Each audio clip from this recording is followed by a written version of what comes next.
Hello and welcome to CNBC TV18 Newsmaker. I'm Parikshit. Luthra. Interglobe Aviation has registered a 111% jump in net profit in Q3 on the back of continued demand for air travel and a fuel surcharge introduced in October. Net profit came in at rupees 2,998 crore against 1,422 crore during the same period last year. Revenue is up 30% at rupees 19,452 crore. Total income came in at 20,062 crore, up from 15,410 crore last year. Let's discuss the Q3 results for the airline with the company's CEO, Pieter Elbers. Pieter, thank you very much for joining us. Before we get on to speaking about the stellar quarter gone by and the growth that Indigo is looking ahead, how would you rate the Indian interim budget, the fiscal discipline and fiscal consolidation path that has been taken by the Indian government? How do you see the budget push, the policy push of the Indian government, first of all? Well, thank you. I must admit, I didn't expect that question.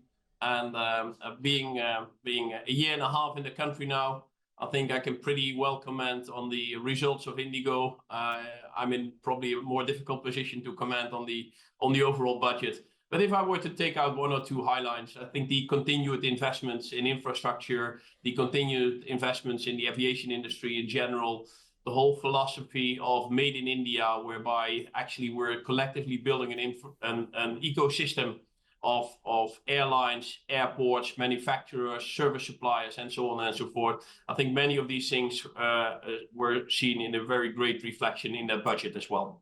Right. Now, coming to the Q3 results for the airline. This is the fifth straight quarter of profits for Indigo. How do you see the FY24, this entire fiscal for the airline? You know, I think it's very important, and thanks for reflecting that.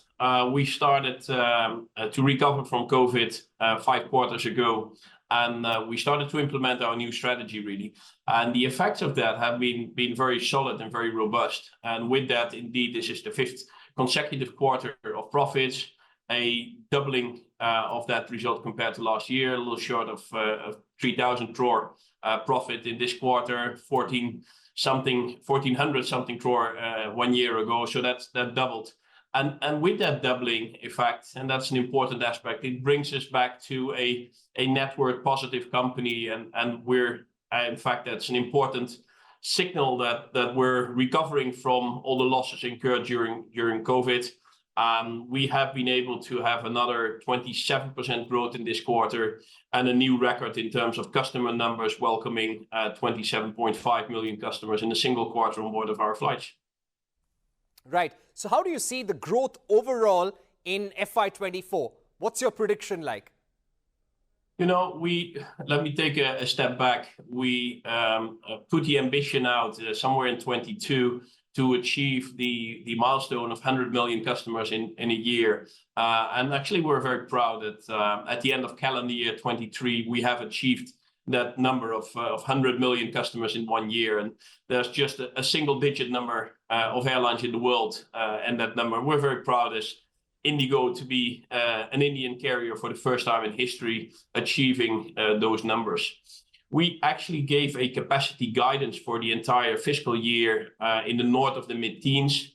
If we look what we have done now in the various quarters, with 27 in the last quarter, and today we projected some 12% for Q4. That total will bring us up to slightly over 20% for the entire year, which is I would say, a formidable growth number, especially on the high base which we are having already.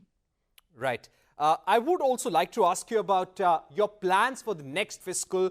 What, according to you, will be the major growth drivers for the airline?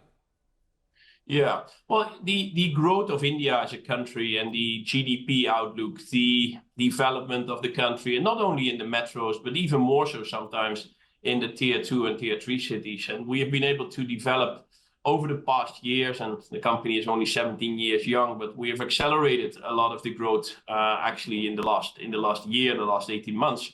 Today operating over 500 routes, and that also is going to be very much the foundation for the year ahead. So we are targeting to continue to build our network, Today, 86 domestic destinations and 32 international. We continue to build that number for the year ahead, and we'll also continue to build that number of routes. It's a very important part, and you see that, you know, whereas if I take our flights, for example, to Singapore, we used to have an operation to Singapore from 1 or 2 Indian cities. Today, I think it's 6. We introduced new international flights out of Ahmedabad into the Middle East. We introduced a whole range of new domestic flights. And with that development, we continue to build on that also well into next year. Right. If I were to ask you a little more specifically, how many domestic routes would you like to add? What would be your ambition in terms of adding new international routes in the coming 12 to 18 months? Yeah, I'm not sure if I want to make our competition much wiser than they already are. But I would take a strong encouragement from the growth we did. And in the past 18 months, we have added roughly 18 destinations. You know, I had the pleasure of joining Indigo in September of 22. At that point in time, we were inaugurating our 100th destination. Today, we do 118. So that's in a time frame of roughly 18 months, a similar number of destinations. And I would not see too much reason to weaken that pace of growth going forward. So I would aspire in the next 18 to 24 months, a similar number in terms of development. Right. Now, in terms of travel demand, that has been very robust, and that's really adding to your growth as well. How do you see the travel demand going forward in the union budget? We saw a lot of focus on tourism as well. So in terms of consumer demand, how does the picture look like for the next few months? Yeah, you know, let me start by just a general observation that India, in terms of air travel, is a largely underserved or underpenetrated market. And just measuring the GDP to the number of planes, measuring the population to the number of planes, measuring the megacities to the number of planes, we actually do see a lot of growth potential. And with that, and you could see that at some of the recent predictions also by the Indian government, domestic air travel is expected to double towards the end of the decade. So between 250-ish million today on domestic, it's expected to move up to 300 million towards the end of the decade. International growth, in fact, is expected to grow even faster. Firstly, because there's going to be a lot of new routes. And secondly, I think the share of Indian carriers and us being one of them is relatively limited compared to some of the foreign carriers. So that combination makes us very confident on that future growth potential. And I think the fleet orders we have at hand, and we almost have 1,000 planes on order, are really helping us to prepare for that growth going forward. So we're confident for the year ahead, but the big picture is actually even more exciting with doubling in size towards the end of the decade. I would also like to ask you about your aircraft delivery orders. You're sitting on an order book of about 1,000 aircraft. What is the delivery timeline that you're looking at, and the kind of fleet strength you'll have by the end of FY25? Yeah, that order book, I would say, is really a strategic asset of Indigo, and we were already well placed in terms of order book. And in addition to the 400 something which we still had on order, this summer we placed the record number order of 500 new aircraft to be delivered well into the next decade. And that means that we have a projection for planes to be delivered well into the next decade. And that's important. And why is it important? Because that will allow us also with airports, and I think our recent agreement with the new airport in Delhi, Jebra Airport, to be constructed in Noida, is a very important aspect. So we have a clear sight of the growth. And for the years ahead, we expect to have deliveries of one plane every week. And if you just think about that for the many years to come, each and every week, Indigo will receive a new plane. I think that says a lot about the potential, about the growth, and really going hand in hand with the growth of India itself. Right. In terms of issues weighing down the aviation industry, including high ATF prices, what would be some of the factors which are affecting your margins? You know, as an airline, of course, fuel is always an important element of it, and we know that the fuel is driven by a lot of geopolitical and developments on the world stage. So that's as a nature is for aviation and for airlines an important factor, and Indigo is no exception to that. I think, however, the market is maturing, and we had introduced a fuel surcharge when the prices went up. We removed it when the fuel prices went down, and I think that more dynamic mechanism is very telling about the direction where the Indian market is moving, and with that becoming also more mature as one of the leading aviation markets in the world. And so I would expect that to continue going forward. Any possibility of a rise in ticket prices? Prices of tickets are always a function of various factors. Demand comes into play, supply comes into play. There's a certain willingness for customers to pay for fare for travel to a certain extent. There's of course inflation here in India itself, which is affecting and reflected in prices of consumer goods and of airfares as well. So that's always a combination. I think we have demonstrated over the past couple of quarters that some of the costs which go up and down are also being reflected in airfares and air prices. And at the end of the day, the consumer, of course, is the driving factor in it. Right. When it comes to placing orders for wide-body aircraft, what is the status of internal discussions on that front?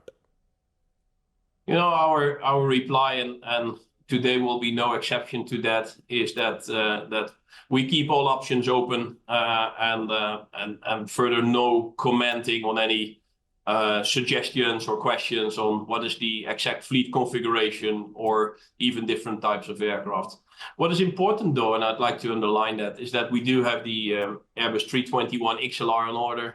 That will significantly extend our network. Today, it brings us to parts of Asia. It will bring us basically to the fringes of Europe. The XLR will bring us further into Europe, further into Asia, and stations like Athens in Greece, or even Geneva or Seoul. So there's quite a few possible network expansions going to be possible with the XLR, which we have on order and which will be coming in due course of 25. Let me also ask you about the issues that we have seen this winter with massive flight delays across the airline sector. And these are also issues we see in the airline industry globally. But now, speaking about some of the issues with the Indian airline sector that we have seen in this winter, the shortage of Cat 3 trained pilots, how are you looking to overcome this issue? Upskilling of pilots, how much would you be investing in this front to avoid this crisis or mitigate this crisis next winter? Yeah, maybe just to reflect on the supposedly shortage of Cat 3 pilots. I would say at Indigo, in general, we were having enough pilots and enough Cat 3 pilots. I think where we have seen this winter a combination of a couple of factors. In the first place, the fog was longer, denser, and much wider than we have seen before. And if you just look at some of the weather statistics and compare it to previous years, it just has been a much more intense and much more impactful than it was in previous years. And again, just look at some of the meteo statistics. And clearly, with a growing industry, with a growing sector, that has had its effects. And then we come to airports, and especially in the northern belt of India, where the fog was intense and was very persistent. And I think with that, collectively as an industry, we should take some learnings from it in terms of coordination, in terms of making sure that we have the right equipment everywhere, in terms of making sure that we have the right communication everywhere. So, and I think for us at Indigo, we took on quite a couple of flights. We took a deliberate call not to cancel and to operate. Flights were full, and we just wanted to make sure that customers were reaching their destination, and that resulted in that combination of actually quite a few delays, and then when the system is disrupted. If I take some of the other events we had, like the cyclone in Chennai, we basically recovered after that one in like 36 hours. And it had a massive impact. So I think in general, as a system, we are ready and good to deal with it. There's always learnings to be drawn from it, which we'll surely do also together with the airports. Right. 1.2 crore fine. That was the fine that was imposed on Indigo. There were fines imposed on other airlines as well. What are you doing to address these violations and make sure these don't happen in future? You know, of course, we take learnings from whatever happened on the 14th. And I think I've mentioned before on the 14th of January, that was the day it was linked to. There's no single point of failure in these type of situations. And I think all our staff was really doing their level best to make sure that customers were getting on their destination. It was a situation which was unprecedented in terms of fog and impact on delays. And we're reviewing, of course, the fine which was imposed. We're engaged in discussions and evaluations, and we take it from there. Right. So has Indigo paid up that fine? Again, we're evaluating, and there's a possibility to engage in the discussion, and we take it from there. I would not like to further speculate at this point in time on that specific topic. Right. I would also like to ask you about the grounding of aircraft and how are you dealing with that. But before that, the visuals that we have seen of passengers having to eat food on the tarmac, how would you address that? Because that had raised a lot of concerns from passengers on social media and otherwise. How would you address that? Well, let me be clear. It is not Indigo who's asking customers to eat on the tarmac. There was an accumulation of events that day, and again, I rather don't go into the specific details. Accumulation of events which resulted in this, and there's various stakeholders and various elements are involved in this situation. It's not Indigo asking customers to have food on the tarmac. You've seen the image, we've seen the image. We're deeply evaluating what precisely has happened and how we, again, collectively as an aviation ecosystem can avoid this in the future. Right. 40 more aircraft are in the process of getting grounded. How is this going to impact your fleet going forward? What mitigation measures are you taking? You know, there's this global supply chain challenge is there for some time already. There's, in addition to that, there has been some communication from the OEM on additional inspections on engines to be done. Of course, that influences Indigo. But what is important, I would say, is that at Indigo, we've taken a whole range of mitigating measures. And these mitigating measures have enabled us to live up to our capacity guidance. And I think we started this conversation by reflecting on the third quarter and the results of the third quarter. The third quarter, we had a significant number of groundings due to supply chain challenges. Yet we have been able to grow 27%, and yet we have been able to achieve the results which we have achieved. So the mitigating measures which we have taken in terms of lease extensions, damp leases, keeping some planes in operation, reintroduction of some planes have really helped us to do that.